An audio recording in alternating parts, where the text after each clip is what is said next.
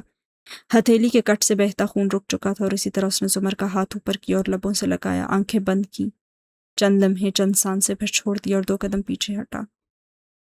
اپنا خیال رکھا کرے، یہ بھی جھوٹ ہے۔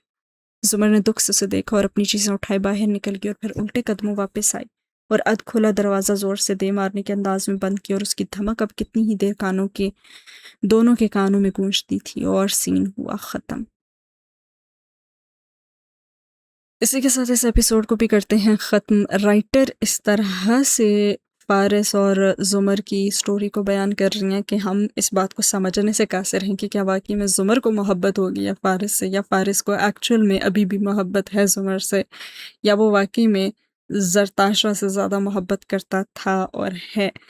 پرواہ بھی ہے، غصہ بھی ہے، دکھ بھی ہے، تکلیف بھی ہے، سب ہے، لیکن کردار کچھ اس طرح سے مصنفہ ان کے لکھ رہی ہیں کہ آڈینس کو کلیئر نہیں ہو رہا ہے کہ ایکچول میں کیا ہے، لیکن اتنا تو پتہ ہے کہ دونوں کو ایک دوسرے کی بہت پرواہ ہے۔